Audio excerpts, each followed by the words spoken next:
আমরা খুবই ভুল করেছি কোরআন না বুঝে। গতকাল আমি যুবকদেরকে থ্যাঙ্কস দিয়েছি, মনে আছে না আপনাদের? যুবকরা আমাদের প্রাণ শক্তি। যুবকরা যদি এগিয়ে আসে, কোরআন বোঝার কম্পিটিশনে যদি এগিয়ে আসে, কতই না ভালো হবে যদি তারা কোরআন পড়তে শেখে এবং কোরআন বোঝে।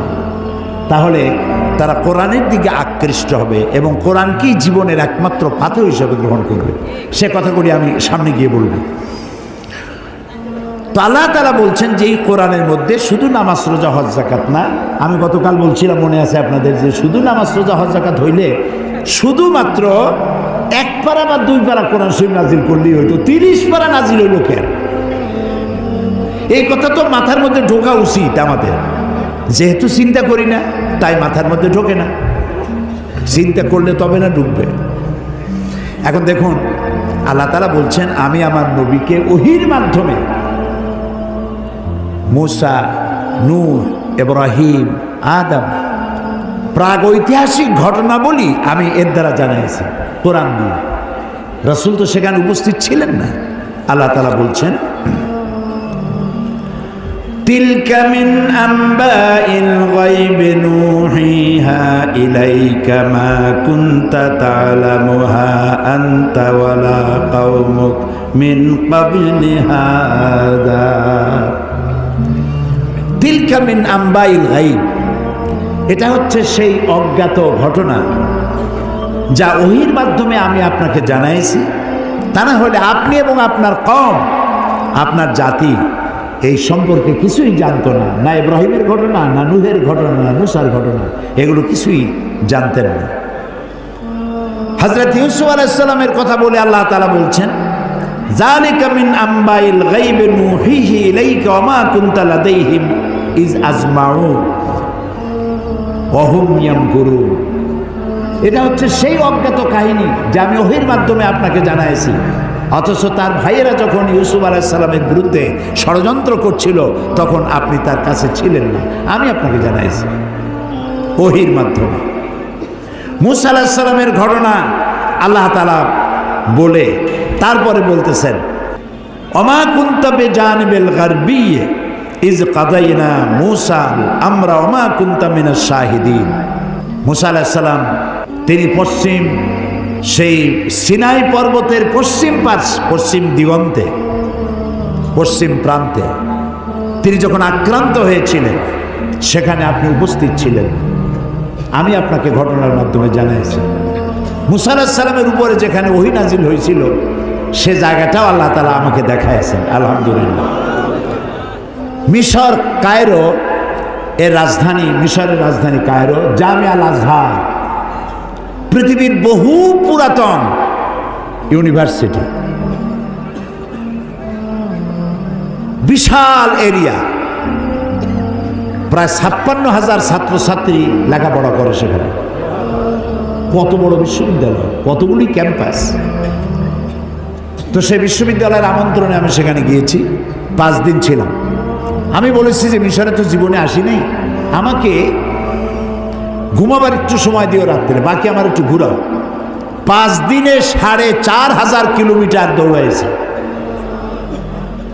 সিনাই পর্বতের সেইখানে গিয়েছি যেখানে ওহী নাজিল হয়েছিল। মুসা আলাইহিস সালাম মাদায়েন থেকে এসেছেন, প্রচণ্ড ঠান্ডা, পথ হারিয়ে ফেলেছেন। স্ত্রীকে বলছেন সাথীদেরকে এখানে অপেক্ষা করো, আমি একটু ওই যে আগুন দেখা যায়, আমি হয় আগুন আনবো আর না হয় আগুন দিয়ে আলো দিয়ে রাস্তা চিনে নেব কোন দিকে যেতে হবে। ফালাম্মা আতাহা, যখন তিনি ওই আগুনের কাছে গেলেন, নুদিয়া ইয়া মুসা ইন্না আনা রাব্বুক, হে মুসা এটা আগুন টাগুন কিছু না, আমি তোমার রব, আমি তোমার আল্লাহ। ফাখলানা আলাইক ইন্নাকা বিল ওয়াদিল মুকাদ্দাসি তুয়া, জুতা খোলো, এখানে আমার নূর পড়েছে। সুবহানাল্লাহ, জুতা খুলে আসো। ওয়াদি মুকাদ্দাস, ওয়াদি বলা হয় 2 পাহাড়ের মাঝখানে যে সমতল ভূমি থাকে এটাকে আরবিতে বলা হয় ওয়াদি, আর বাংলায় বলা হয় উপত্যকা। তো আমরা যখন গেছি ওয়াদি মুকাদ্দাস সাইনবোর্ড দেখেছি, জুতো আগেই খুলছি বর্ষটা। তারপরে গেলাম সেখানে, যেই গাছের উপরে আল্লাহর নূর পড়েছিল সেই গাছটা, ওরা বলে এটা সেই গাছ। তো আমি এর ঐতিহাসিক সত্যতা নাই বলে মনে করতে পারলাম না যে এটা সেই গাছটাই। ওই গাছের পাতায় পাতায় অনেক চিঠি। আমি জিজ্ঞেস করলাম এই চিঠিগুলি কিসের? বললো যে ইহুদিরা আসে, খ্রিস্টানরা আসে, মুসলমানও আসে, আল্লাহর কাছে চিঠি লিখে ওখানে ধুয়ে যায়।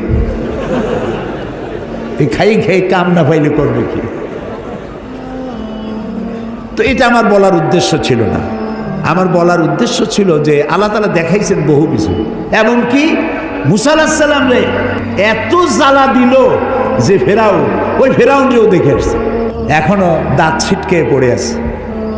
আল্লাহ তাআলা তাকে রেখে দিয়েছেন। আল্লাহ বলছেন তোরে মাটিতেও খাবে না, পানিতেও নষ্ট করবে না, পোকামাকড়ও নষ্ট করবে না, তোরে আমি শুটকি বানায় রাখবো কিয়ামত পর্যন্ত। তোর মতো ফেরাউন যারা হবে তোরে দেখে যেন তারা উপদেশ নিতে পারে। আল্লাহ তাআলা এটারও দেখাইছেন, পিরামিডও দেখাইছেন। অনেক নবীর কবরও আল্লাহ জিয়ারত করার সুযোগ। ইমাম শাফি রহমতুল্লাহ আলাইহ, মৌলানা জালালউদ্দিন সৈয়দী রহমতুল্লাহ আলাইহ, ইমাম ওয়াকি, ইমাম বদরুদ্দিন আইনি রাহিমাহুমুল্লাহ, হযরত সালেহ আলাইহিস সালাম, হারুন আলাইহিস সালাম, নবী দানিয়েল আলাইহিস সালাম, হযরত আবী দারদা রাদিয়াল্লাহু তাআলা আনহু, আমর ইবনুল আস রাদিয়াল্লাহু তাআলা আনহু, এদের কবর জিয়ারতের আল্লাহ তাআলা তৌফিক দিয়েছেন। আমর ইবনুল আসের যে মসজিদ দেখলাম মিশরে, সেই মসজিদে লাইলাতুল কদরে 5 লক্ষ লোক নামাজ পড়ে। লাইলাতুল কদর মসজিদ, রাস্তা টাস্তা সব ভর্তি হয়ে যায়। ইমাম যিনি, তিনি হচ্ছেন শেখ জিবরাইল। আমি শেখ জিবরাইল দেখতে পারলাম না, আগ্রহ ছিল যে জিবরাইল কেমন একটু দেখে যাই। এত লোক তার পিছনে নামাজ পড়তে আসে, সুবহানাল্লাহ। তো এখানে আল্লাহ তাআলা বলতে চাইলেন যে সিনাইয়ের পশ্চিম প্রান্তে যে ঘটনা ঘটছিল এটা তো আপনি জানেন না, আমি আপনারা জানাইছি। ফেরাউন আক্রমণ করেছে তার দলবল নিয়ে, 3 দিক থেকে আক্রান্ত হয়েছেন তিনি, আর একদিকে সমুদ্র। সাথীরা বলছে ইন্না লামুদরাকুন, ইন্না লামুদরাকুন, আমরা তো পাকড়াও হয়ে গেছি, আমাদের তো পালাবার কোনো উপায় নাই। মুসা আলাইহিস সালাম কার নবী? জবাব দিতে দেরি হইল কেন? মুসা কার নবী? উম্মত ঘাবড়ে গেছে। উম্মত কি হয়ে গেছে? ঘাবড়ে গেছে, ভয় পাই গেছে। 3 দিক দিয়ে আসছে কারা? শত্রু সৈন্য 3 দিক, আর একদিকে কি? সমুদ্র। ঘাবড়াবার তো কথাই, আপনি আমি হলে তো হার্ট ফেল করবো। কোন দিক যাবো? ফাইনাতা যাবো, যাওয়ার জায়গা নেই। কিন্তু মুসা আলাইহিস সালাম আল্লাহর নবী, তিনি বলছেন কাল্লা কাল্লা, কখনোই নয়, ভয় পেও না, রব্বি সায়াহদিন, অবশ্যই আল্লাহ আমাদেরকে পথ বের করে দিবেন। কাজী মেঘের মতো কালো ঘন কৃষ্ণ মেঘের মতো উত্তর গগন কালো মেঘে ছেয়ে গেছে, থমথমে ভাব, ঝোড়ো হাওয়া এখনই প্রবাহিত হবে। 30 ফুট উঁচু হয়ে জলোচ্ছ্বাস এসে উপকূলীয় এলাকা ভাসায় নিয়ে যাবে, বজ্রসহ বৃষ্টিপাত হবে, ঝড় বন্যায় উড়ায় নিয়ে যাবে, সুনামি হবে। আল্লাহ তাআলা ছোট্ট একটু বাতাসের আঘাত দিয়ে সব সরাই দিতে পারেন।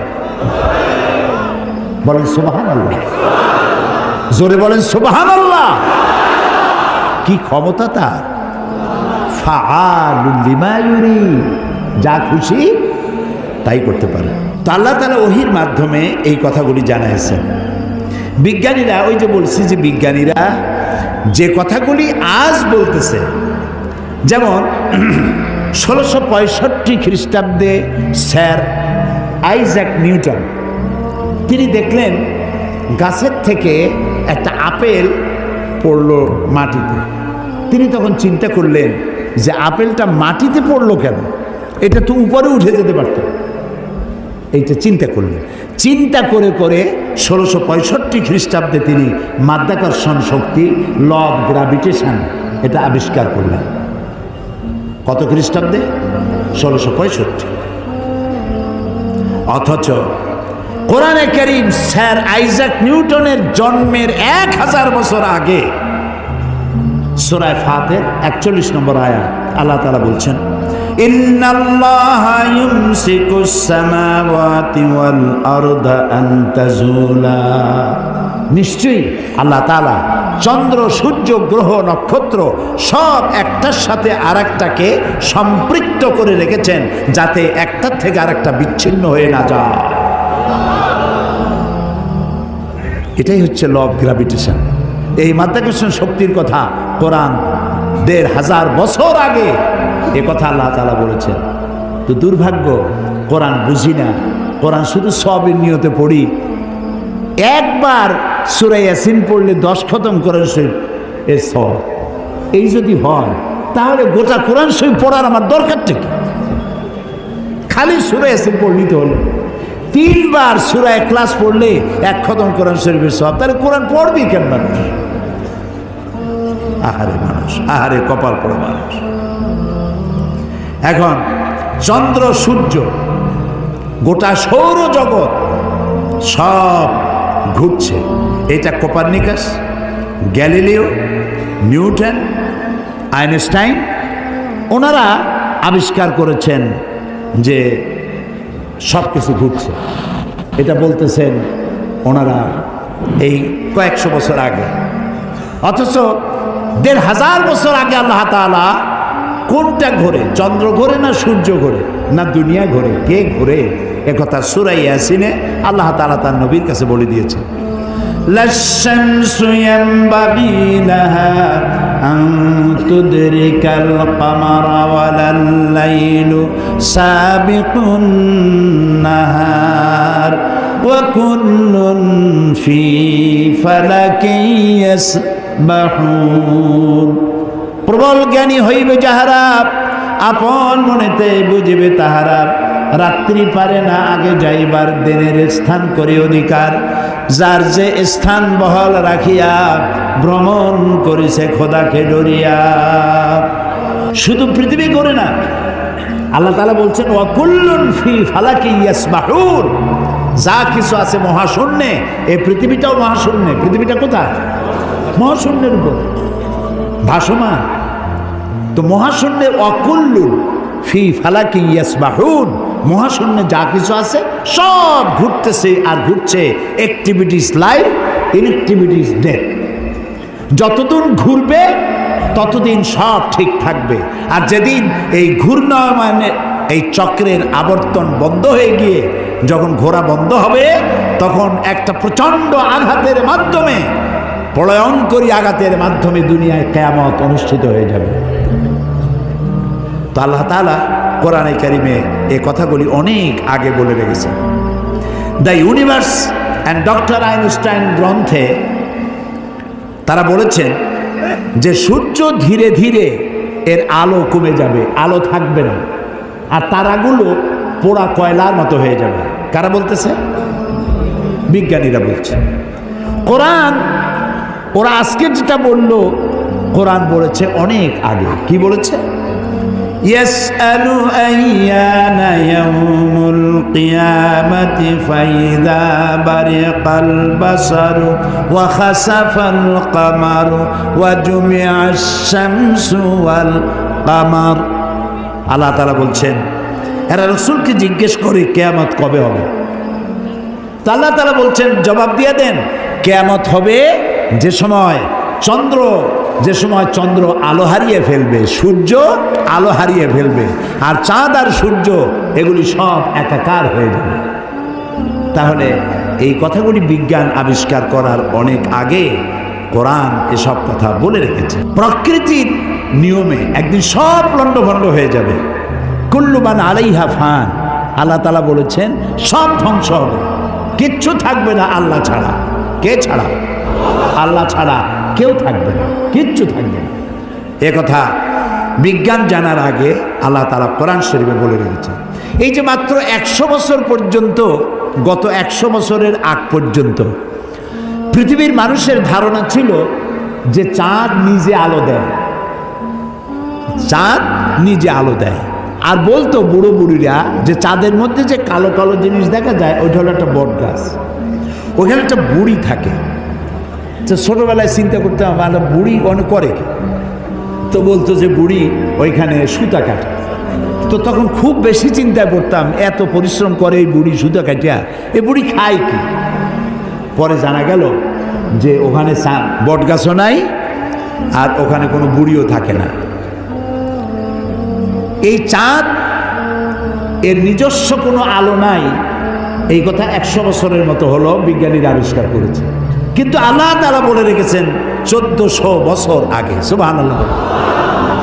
আল্লাহ তাআলা সূর্যকে বলেছেন, খুব লক্ষ্য করুন, সূর্যের আরবি হচ্ছে শামসুন, সেরাজুন, ওয়াহাজুন, দিয়াউন, এগুলি সূর্যকে বলা হয়েছে। এর অর্থ কি? সূর্যকে বলা হয়েছে আলো, আলো উৎপাদনকারী, উত্তাপ সৃষ্টিকারী, আলো বিকিরণকারী, উত্তপ্ত, উজ্জ্বল, প্রজ্জ্বল, আলো বিকিরণকারী, এটা হলো সূর্য। আর চাঁদ সম্পর্কে কি বলছে লক্ষ্য করুন। আলাম তারা কাইফা খালাকাল্লাহু সাবআ সামাওয়াতিন তিবাকা وجعل القمر فيهن نورا وجعل الشمس سراجا। মহাপবিত্র সেই মহান সত্তা আল্লাহ রাব্বুল আলামিন, যিনি 7 আসমান সৃষ্টি করেছেন। ওয়াজআলাল কামারা ফীহিন্না নূরান, আর যিনি চাঁদ সৃষ্টি করে তার মধ্যে আলো দিয়েছেন। ওয়াজআলাশ শামসা সিরাজা, আর সূর্যকে করেছেন উজ্জ্বল আলো সৃষ্টিকারী। তখন সূর্যকে বলা হলো শামসুন, উত্তপ্ত আলো, উত্তাপ সৃষ্টি করে, যেটা সেটার নাম শামসুন, সিরাজুন, ওয়াহাজুন, দিয়াউন। আর চাঁদের কথা বলতে গিয়ে আল্লাহ তাআলা বলেছেন কামারা মুনিরা, চাঁদের আরবি হলো কামার, আর মুনিরা মানে আলোক প্রাপ্ত। চাঁদের নিজের কোনো আলো নাই, আলো প্রাপ্ত হয়ে সেই আলো সে বিকিরণ করে। এই কথা কোরআন শরীফে আল্লাহ তাআলা 1400 বছর আগে বলে দিয়েছেন। সুবহানাল্লাহ। এরপরে আপনারা দেখুন, এই যে উদ্ভিদ, গাছপালা, গাছ আমাদের জীবনের শত্রু নাকি? গাছ আমাদের কি? কাজী যেখানে পান সমানে কাটেন। মানুষ সমানে গাছ কাটে, কিন্তু যে পরিমাণ কাটে সে পরিমাণ গাছ তারা লাগায় না। এই গাছ সম্পর্কে, গাছ আমাদের যে বন্ধু, গাছটা আল্লাহ রাব্বুল আলামিন আমাদের জন্য নিয়ামত হিসেবে দিয়েছেন। এটার কাজ হচ্ছে কি? আল্লাহ তাআলা বলছেন ওয়াল আরদা বা'দা যালিকা দাহাহা আখরাজা মিনহা মাহা ওয়া মারআহা। এই উদ্ভিদগুলো, এর থেকে তরুলতা, উদ্ভিদ তরুলতা, এর থেকে বায়ু নির্গত হয়, এবং তিনি এই দিয়ে জমিনকে সুন্দর করে প্রতিষ্ঠিত করেছেন। এবং এই গাছপালা তোমাদের জন্য এবং তোমাদের পশুর জন্য, তোমাদের জন্য অত্যন্ত বিরাট সম্পদ। তার মানে মানুষ, আমরা যে বাতাস থেকে অক্সিজেন নেই, যখন আমরা অক্সিজেনটা নিয়ে যখন ছেড়ে দেই, তখন যেটা ছাড়ি ওইটাকে বলা হয় carbon die oxide. Carbon die oxide হচ্ছে বিষ। এই যে আপনারা এখানে হাজার হাজার মানুষ বসে আছেন, আপনারা প্রত্যেকেই বাতাস থেকে অক্সিজেন নিচ্ছেন, আর যেটা ছাড়তেছেন সেটা বিষ। এই বিষটাকে পরিশুদ্ধ করার মতো কোনো ফ্যাক্টরি পৃথিবীর কাছে নাই। আল্লাহ তাআলা গাছ বানাইছেন। গাছের খাদ্য হলো, আপনি যেটা ফেলে দেন, নাক দিয়া মুখ দিয়া যেটাকে উদ্গীরণ করেন, ফেলে দেন, নিঃশ্বাস যেটা বের করে দেন, ওটা হলো গাছের খাদ্য। আর প্রতি মুহূর্তে সূর্যের উত্তাপ আর গাছের সবুজ রং দুটিতে মিলে এক প্রকারের রন্ধন ক্রিয়া হয়, আর ওর মধ্য দিয়ে কার্বন ডাই অক্সাইডকে প্রতি মুহূর্তে আল্লাহ রাব্বুল আলামিন অক্সিজেন বানাইয়া গাছের ভিতর থেকে বের করে দেয়। সুবহানাল্লাহ বিহামদি। এই মানুষের সৃষ্টির জন্য আল্লাহ তাআলা বলেছেন খালাকালাকুম মা ফিল আরদি জামিআ, এই পৃথিবীতে যা বানাইছি সব তোমার জন্য। সুবহানাল্লাহ। বিজ্ঞানীরা বলেছেন পাহাড়ের অত্যুচ্চ শিখর থেকে শুরু করে আটলান্টিক মহাসাগরের অতল তলদেশ পর্যন্ত যেখানে যা কিছু আছে সবগুলি মানব সেবায় নিয়োজিত। সব মানুষের খেদমতের জন্য আল্লাহ বানিয়েছে। এখন প্রশ্ন উঠতে পারে, সব মানুষের খেদমতে বুঝলাম, কিন্তু মশা দিয়া কি খেদমত হয়? মশার কামড়ের চোটে বাড়ি থাকতে পারি না, এ প্রশ্ন উঠতে পারে কিনা? উঠতেই পারে। আল্লাহ যদি সবই মানুষের কল্যাণে বানায়, তে মশা বানাইছি কি কামে? আপনি বোঝেন না, বোঝেন নাই। একটা মশা, একে সহজে মারাও যায় না। ওকে বহু কায়দা করে হাতটা আস্তে নিয়ে যেইটা মারবেন তার আগেই সে উড়ে চলে যাবে, খুব চালাক। এই মশা কি জন্য বানাইছেন আল্লাহ? এখন দেখেন, এই মশা মারার জন্য কত company, Mortein, aerosol, ICI company, মশারি, কত রকমের ওষুধ আর মশারি, এগুলো বানাবার পেছনে লক্ষ লক্ষ শ্রমিক কাজ করে, আর লক্ষ লক্ষ মানুষের পেটের ভাত জোটে। আপনি তো বুঝবেন না কোনটার মধ্যে কি জিনিস আছে, আল্লাহ বানাইছে কেন, তোমার মাথায় তো কুলাবে না। মশা আছে বলেই তো মশারি, মশা আছে বলেই তো মর্টিন বিক্রি হয় জম্মের মতো। এখন চিন্তা হয়তো, তাহলে সাপ বানাইছে কেন? সাপ বানাইছে কেন তা জানুন না তো? সাপের চামড়া দিয়ে, সাপের চামড়ার মেলা দাম, এ দিয়ে ভ্যানিটি ব্যাগ তৈরি হয়, মহিলারা ব্যবহার করে, খুব দামি।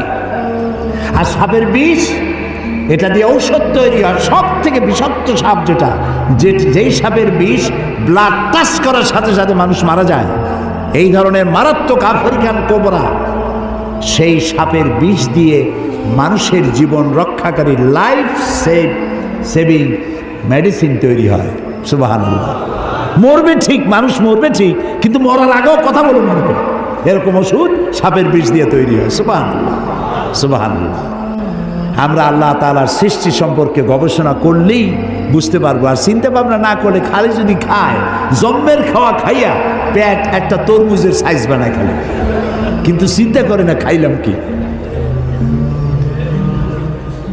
প্রিয় ভাই সব, এরপরে আল্লাহ তাআলা এই কোরআন শরীফের মধ্যে বলেছেন, আমি তোমাদেরকে পানি দিয়েছি। কি দিয়েছি বলেন না?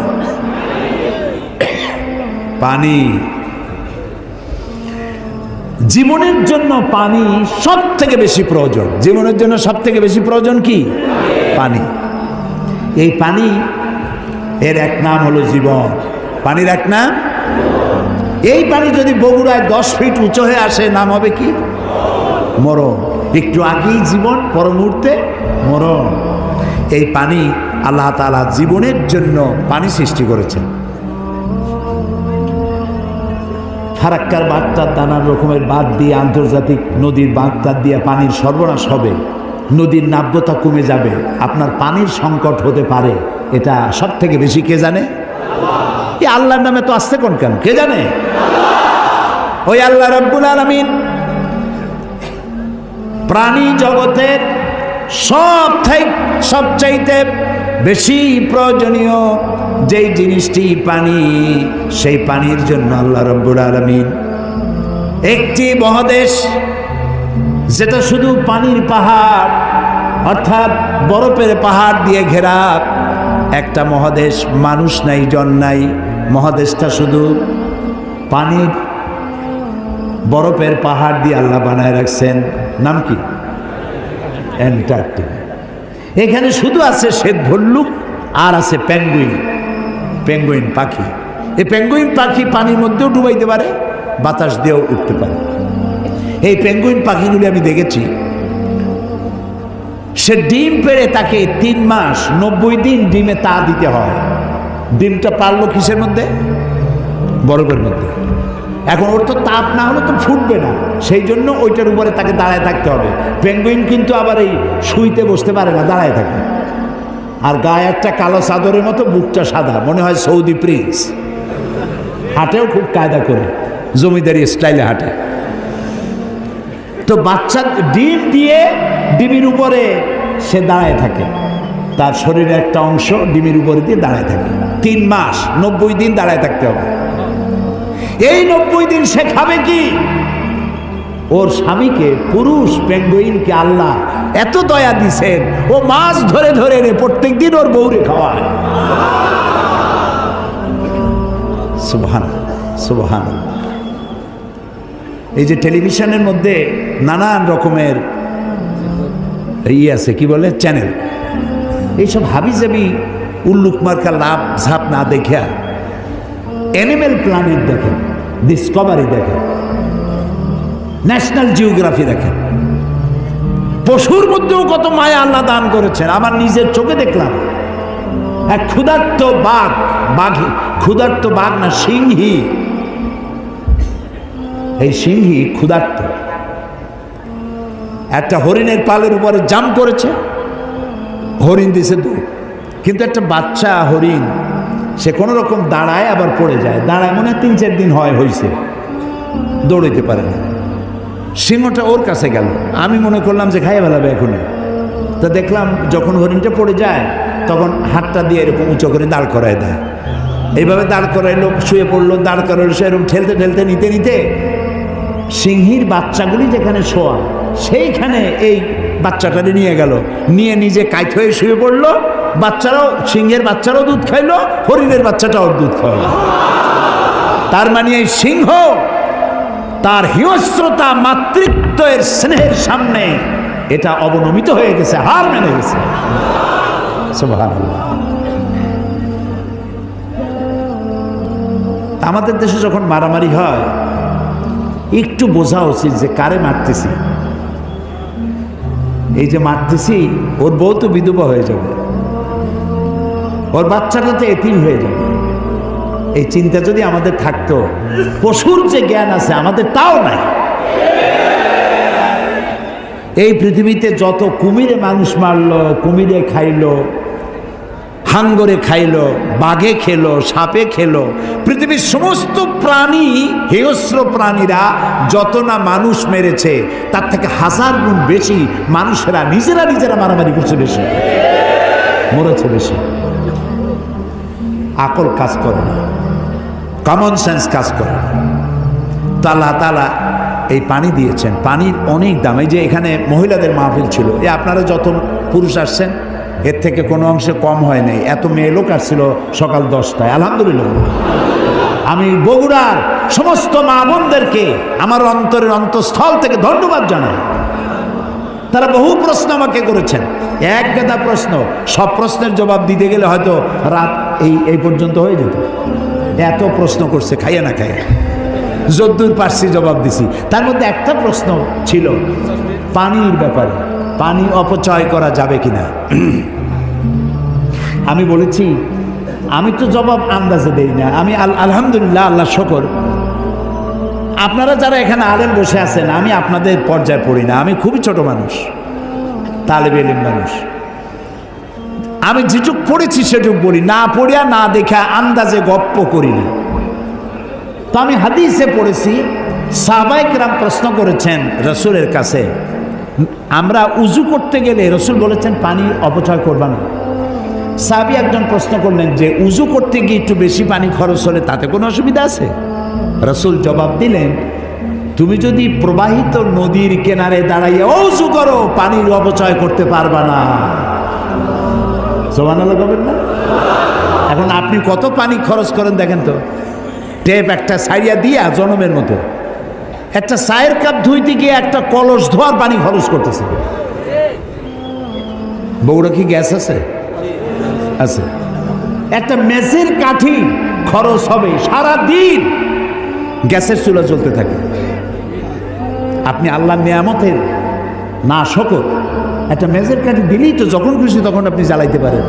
আপনি কেন বাড়িতে বলেন না যে জ্বালাই রাখবে না? অধিকাংশ বাড়িতে এইভাবে এই গ্যাসের চুলা জ্বলে থাকে বলে আমরা খবর পেয়েছি। অন্যায়। সুম্মা লাতুসআলুন্না ইয়াওমাইযিন আনিন নাঈম, প্রত্যেকটি নিয়ামত সম্পর্কে কিয়ামতে আল্লাহর কাছে জবাবদিহি করতে হবে। কাজে এগুলি নিয়ামত। এখন এই পানি আল্লাহ তাআলা বলছেন, দেখো সৃষ্টি জগতের জন্য পানি প্রয়োজন, সেই পানিটা আমি জলাধার করেছি। এই নদীগুলো কে কাটছে? আছে না বগুড়া নদী, আছে না? নাম কি? করতোয়া নদী। আর না করতোয়া এখন তো দৈনিক পত্রিকা, নদী গেছে পত্রিকা হয়ে। বাঙালি যমুনা, ও যমুনা আছে। আচ্ছা, এই নদীগুলো কে বানাইছে? কোন সরকার? কে বানিয়েছেন? অসংখ্য নদী বানালেন, সমুদ্র বানালেন, মহাসমুদ্র বানালেন। পৃথিবীর 4 ভাগের 3 ভাগ পানি আর 1 ভাগ হচ্ছে স্থল। এই পানি আল্লাহ তাআলা জলাধার বানায় রেখেছেন। নদী কি সোজা না আঁকাবাঁকা? খালগুলো সোজা না আঁকাবাঁকা? কেন চিন্তা করেছেন কখনো? করেননি। আঁকাবাঁকা করা সোজা যদি হয় তাহলে শুধু 2 পারের মাটি উপকৃত হবে, আর যদি আঁকাবাঁকা হয়ে যায় তাহলে বেশি পরিমাণ মাটি এই পানির দ্বারা ফায়দা পাবে। এই জন্য আল্লাহ তাআলা আঁকাবাঁকা করে দিয়েছেন।